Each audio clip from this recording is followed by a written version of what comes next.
नमस्कार, E2E classes में आपका फिर से एक बार स्वागत है। मैं रंजन कुमार आज आपके लिए सीटेट पेपर 1 का मैथ का LCM और ACF चैप्टर का दूसरा वीडियो लेकर आया हूं। तो पहले वीडियो में हमने देखा कि गुणज क्या होता है, गुणनखंड क्या होता है, लघुत्तम समापवर्त क्या होते हैं, महत्तम समापवर्तक क्या होता है। इसके अलावा गुणनखंडों की संख्या निकालना सीखा हमने, गुणनखंडों का योगफल निकालना सीखा। तो इस गुणनखंडों की संख्या और गुणनखंडों के योगफल से हर बार देखा गया है कि एक दो प्रश्न पूछे जाते हैं। जिन्होंने पिछला वीडियो नहीं देखा हो तो डिस्क्रिप्शन बॉक्स में हमारा लिंक दिया हुआ है, वहां जाकर आप जो है उस वीडियो को देख सकते हैं और उसका फ़ायदा उठा सकते हैं। इसके अलावा जो है आप जो है हमारे साथ जुड़ने के लिए डिस्क्रिप्शन बॉक्स में गूगल फॉर्म दिया हुआ है, उसके जरिए आप हमारे साथ रजिस्टर्ड होइए और जो है आप ईमेल के जरिए या व्हाट्सएप के जरिए जो है और भी महत्वपूर्ण जो प्रश्न है वो आप तक हम पहुँचाते रहेंगे विथ सॉल्यूशन। तो आइए अब हम लोग चलते हैं कुछ महत्वपूर्ण प्रश्न जो कि आपके एग्जाम के पॉइंट ऑफ व्यू से बहुत ही इंपॉर्टेंट है।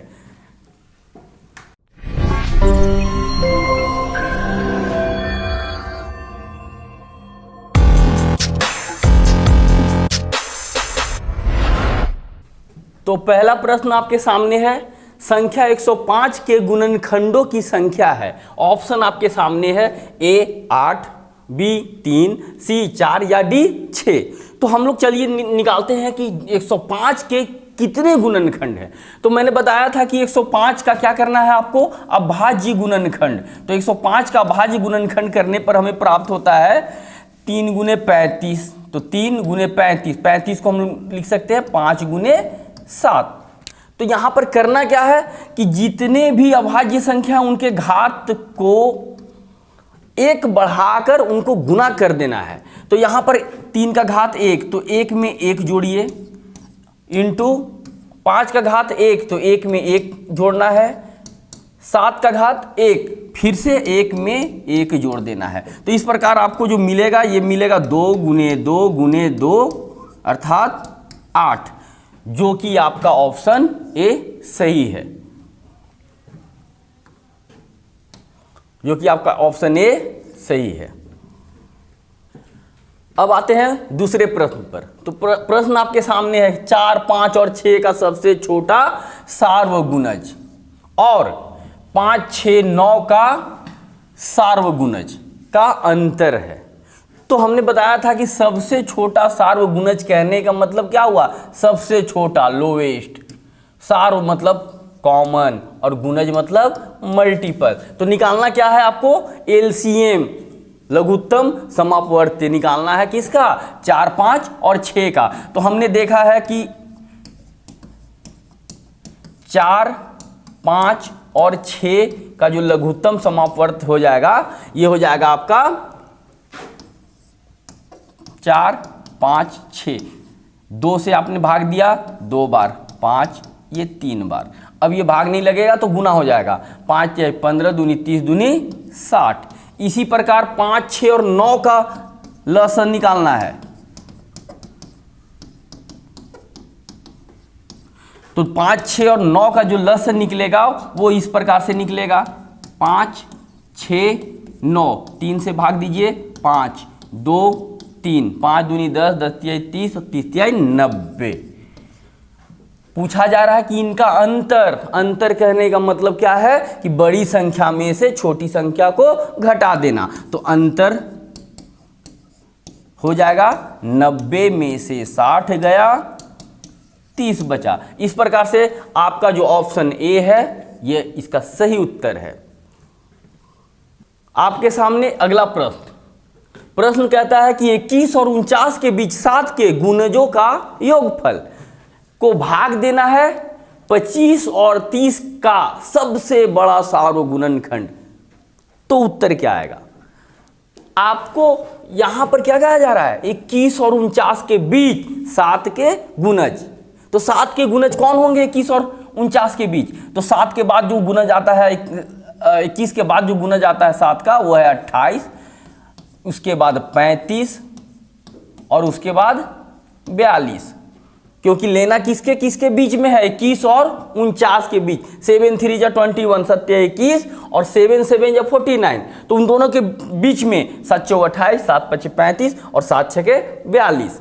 अब इनका जो योग आएगा वो आएगा 105, और इसको भाग किससे देना है, तो 25 और 30 का सबसे बड़ा सार्वगुणनखंड, कहने का मतलब HCF। तो निकालना किसका है, 25 और 30 का मस HCF। तो ये आपको मिलेगा 5, क्योंकि 5 ही वो सबसे बड़ी संख्या है जो 25 और 30 दोनों को ही विभाजित कर रही है। इस प्रकार से जब प्रश्न की ओर ध्यान दें तो हमें क्या करना है, इस 105 को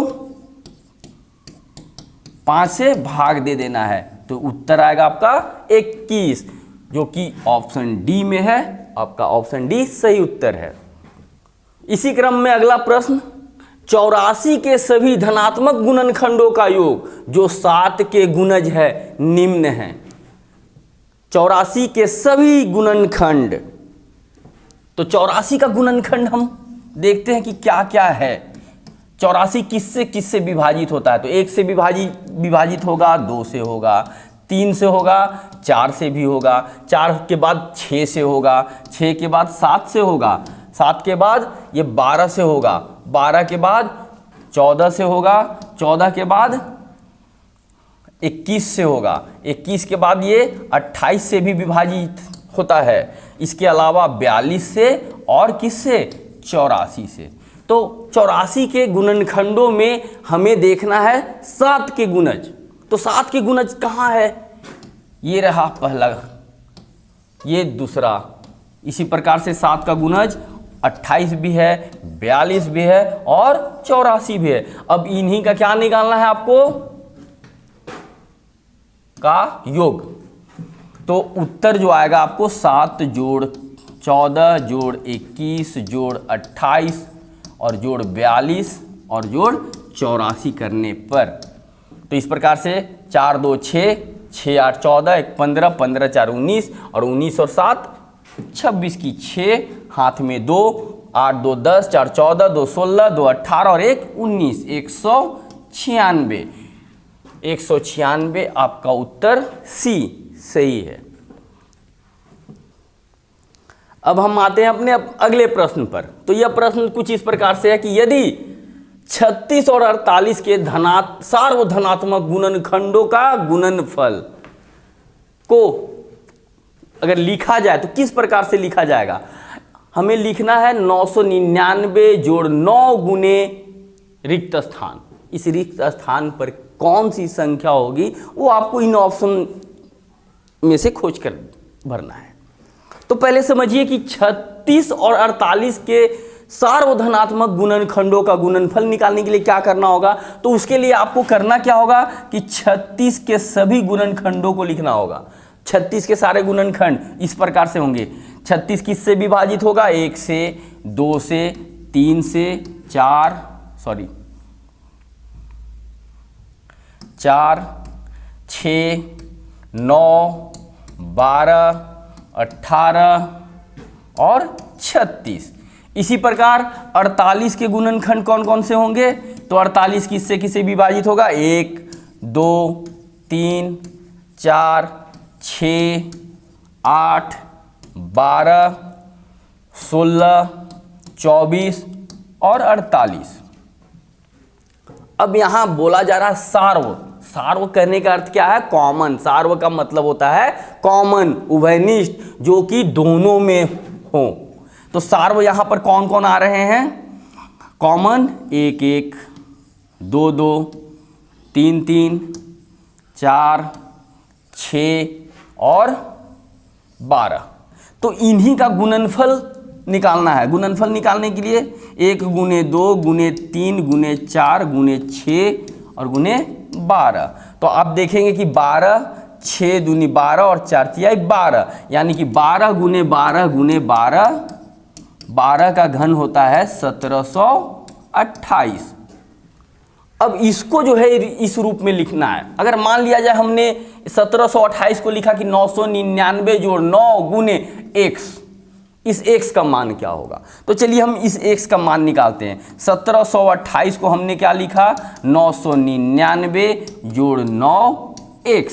यहाँ से x का मान निकालने के लिए यह आपके सामने रैखिक समीकरण है जो कि एक चर में है, तो यहाँ से x का मान निकालना बहुत ही आसान है।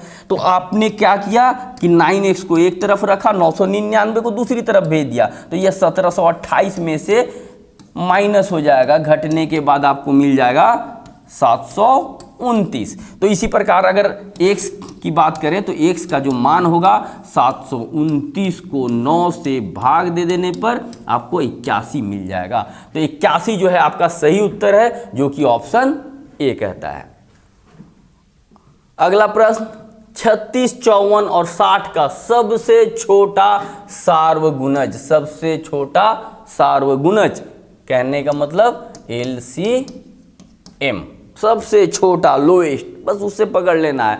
जैसे कि आपके साथ प्लस पॉइंट क्या है कि सीटेट में जो प्रश्न पूछे जाते हैं वो हिंदी और इंग्लिश दोनों में ही लिखे जाते हैं। तो इस प्रकार से आप जो है अगर हिंदी के कुछ वर्ड पकड़ में ना आए तो आप इंग्लिश में उसको देखकर आप उससे हिंट ले सकते हैं, आप उसको समझ सकते हैं। तो इस चीज़ का भी आप लोग ध्यान रखिएगा कि बहुत सारा ऐसा वर्ड आपको देखने को मिलेगा जो कि आपको हिंदी में पहली बार सुनने को मिला हो या फिर समझ में ना आ रहा हो, तो आप इंग्लिश में जो क्वेश्चन लिखा हुआ रहेगा, जो दिया हुआ रहेगा, उससे आप हिंट ले सकते हैं। तो 36, 54 और 60 का जो सबसे छोटा सार्वगुणज है उसको भाग देना है किससे, 90 से। तो हम लोग इस प्रश्न को हल करने के लिए सबसे पहले क्या निकालना होगा, LCM किसका, 36, 54 और 60 का। तो 36, 54, 60 का एलसीएम निकालने के लिए हम इसे भागफल विधि के द्वारा निकालते हैं। 36, 54 और ये रहा आपका 60, 2 से भाग देने पर 18, 27 और ये 30। फिर से हमने इसे 2 से भाग दिया तो 9, 27, 15। अब हमने इसे 3 से भाग दिया तो 3, 9, 5। एक बार और 3 से भाग देकर हम लोग इसको और भी सरल कर सकते हैं। तो 3 से भाग देने पर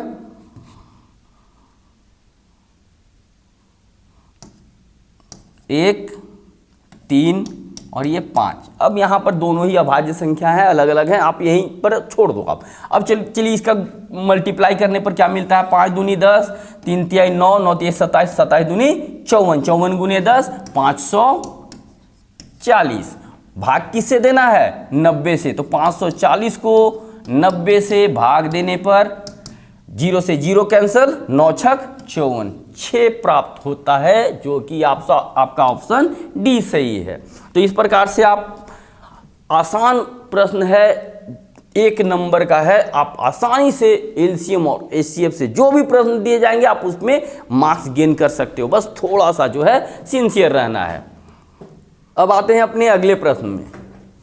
यह प्रश्न कहता है कि 200 और 400 के बीच में 30, 45 और 60 का सबसे छोटा सार्वगुणज। सार्वगुणज कहने का मतलब, बार बार मैं रिपीट कर रहा हूं, एलसीएम, सबसे छोटा, आप उससे पकड़ो, लोएस्ट।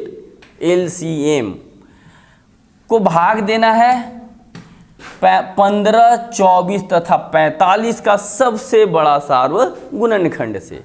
तो पहले हम लोग क्या करते हैं कि 30, 45 और 60 का सबसे छोटा सार्वगुणज निकालते हैं। एलसीएम किसका, 30, 45 और 60। तो आप जब एलसीएम निकालोगे इसका तो ये आपको प्राप्त होगा 180। लेकिन कहने का क्वेश्चन कह क्या रहा है कि 200 और 400 के बीच, यह तो 200 से छोटा है, तो हम क्या करते हैं कि 180 के गुणज को देखते हैं। ऐसा 180 का कौन सा गुणज है जो 200 और 400 के बीच में है, वही होगा आपका 30, 45 और 60 का छोटा सार्वगुणज जो 200 और 400 के बीच में होगा। तो 180 का अगला गुणज जो होता है 360। अब देखिए यह 360 जो है वह किसके बीच में है, 200 और 400 के बीच में, ठीक है। अब इसको भाग देना है किससे, 15, 24 और 45 का सबसे बड़ा गुणनखंड, सबसे बड़ा हाईएस्ट गुणनखंड फैक्टर, मतलब कि एचसीएफ निकालने के लिए कहा जा रहा है आपसे 15, 24 और 45 का। तो आप देखोगे कि सबसे बड़ी संख्या 3 है जो इन तीनों को विभाजित कर रही है। तो इनका एचसीएफ क्या हुआ, 3। लेकिन प्रश्न पूछा जा रहा है कि भाग देना है किसको, 360 को किससे, 3 से। तो इस प्रकार से आपको जो उत्तर प्राप्त होगा वो होगा 120, जो कि आपका ऑप्शन ए सही है। अब आते हैं हम अपने अगले प्रश्न में। तो यह प्रश्न जो है थोड़ा सा हटकर है। यहाँ पर क्या दिया गया है आपको कि 1/2, 3/4, 5/6 तथा 7/8 का म स क्या है। तो इस प्रकार का प्रश्न जब भी आपके सामने आए तो आप एक चीज याद रखना, सिंपल भिन्नों का म स। तो भिन्नों का अगर म स निकालने के लिए बोला जाए तो करना क्या है आपको, म स बोला जा रहा है तो अंशों का म स निकाल लो आप पहले, और उसको डिवाइड कर दो किससे, हरों के ल स से। ठीक इसके विपरीत यदि भिन्नों का ल स पूछा जाए तो करना क्या है आपको, अंशों का ल स को भाग दे देना है हरों के म स से। तो इस फॉर्मूला को आप याद रखिए, इस तरह का कभी भी प्रश्न पूछा जाएगा आपसे कभी गलती नहीं होगा। अंशों का म स, अंशों का म स कहने का मतलब है कि 1, 3, 5 और 7 का म स। इसको भाग देना है किससे, 2, 4, 6 और 8 के ल स से। यहां पर आपको देखने को क्या मिल रहा है, 1, 3, 5, 7, एक को छोड़ दीजिए आप, 3, 5, 7 क्या है, अभाज्य संख्या है। तो याद रखना क्या है कि आपको जब भी अभाज्य संख्या दी जाए और पूछा जाए कि उनका म स क्या होगा, तो अभाज्य संख्याओं का म स हमेशा 1 होता है। तो यहां इनका म स जो हो जाएगा वो कितना हो जाएगा, 1। लेकिन नीचे जो है आपका 2, 4, 6, 8 का क्या निकालना है, ल स। तो हम देखते हैं कि ये जो ल स प्राप्त होता है हमें, ये प्राप्त होगा 24। आप देखिए 24 वह सबसे छोटी संख्या है जो 2, 4, 6 और 8 चारों से विभाजित हो रही है। तो इस प्रकार से आपका उत्तर हुआ 1/24, जो कि आपका ऑप्शन ए दिखा रहा है। इसी क्रम में अगला प्रश्न, दो संख्याएं 2:3 के अनुपात में हैं तथा इनका लघुत्तम समापवर्त्य 72 है, तब इन दोनों संख्याओं का योग क्या होगा। तो पहले करना क्या है, योग निकालने के लिए दोनों संख्याओं को निकालना होगा। तो जब भी अनुपात में दिया जाता है तो हम क्या करते हैं कि उसको एक सर्टेन नंबर से, एक खास नंबर से गुना करते हैं।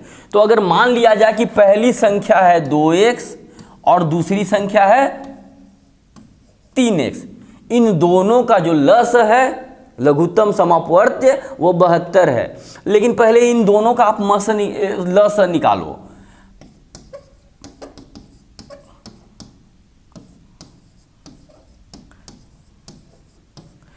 ये जो प्राप्त होगा आपको वो होगा 6x।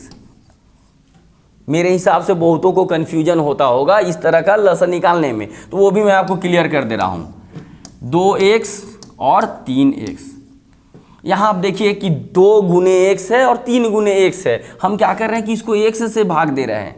तो यहां जो मिला हमें 2 और यहां मिलता है 3। जब लसन निकालना होता है तो क्या करते हैं हम, अभाज्य संख्याएं मिल गई छोड़ दे रहे हैं। 2 और 3 को गुना करने के बाद x से गुना कर देना है। 2 गुने 3 गुने x, तो 2 तिया 6x। तो यह जो मिला 6x, और इसी 6x के बारे में बोला जा रहा है कि यह लघुत्तम समावर्त कितना है, 72। तो हम लोग बोल सकते हैं कि 6x बराबर 72, तो x बराबर 72 और बटा 6, 12 बार में ये विभाजित हो जाएगा। तो जो उत्तर हुआ आपका, योग निकालने के लिए पूछा जा रहा है तो संख्या पहले पता करना है। तो x का जो मान हुआ 2x का मान रखने पर 2 गुने 12, पहली संख्या 24 और दूसरी संख्या 3 गुने 12 36, दोनों का योग 60। तो आपका ऑप्शन डी जो है यह सही उत्तर है। अब इसी क्रम में हम लोग आते हैं अपने 10वें प्रश्न में। यह प्रश्न कहता है कि दो संख्याओं का म स 11 तथा ल स 693 है। यदि एक संख्या 77 है तो दूसरी संख्या होगी मस और लस दिया हुआ हो और एक संख्या दिया हुआ हो तो दूसरी संख्या निकालने के लिए क्या है कि एक अलग फार्मूला ही है। अब उस फार्मूला को हम लोग पहले डिस्कस कर लेते हैं। यदि दो संख्याएं दी हुई हो a और b, तो a और b का जो गुणनफल होता है वो बराबर होता है a और b का लघुत्तम समावर्त्य और गुणे a और b का महत्तम समावर्तक, LCM of a and b और into HCF of a and b। तो याद ये भी रखना है कि यह जो सूत्र है ये केवल दो संख्याओं के लिए ही लगता है, तीन संख्याओं के लिए ये एप्लीकेबल नहीं है। तो यहाँ पर एक संख्या दी हुई है 77, अगर मान लिया जाए कि दूसरी संख्या जो है वह x है तो एलसीएम का मान रख देते हैं हम लोग 693, एचसीएफ 11।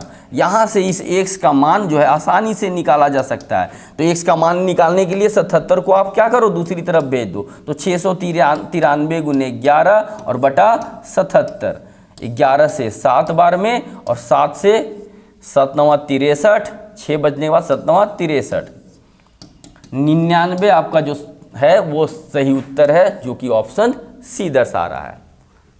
तो अभी तक हमने जो है सीटेट से संबंधित जो है 10 महत्वपूर्ण प्रश्न किए हैं, जो कि आने वाले एग्जाम के लिए आपका बहुत ही महत्वपूर्ण है।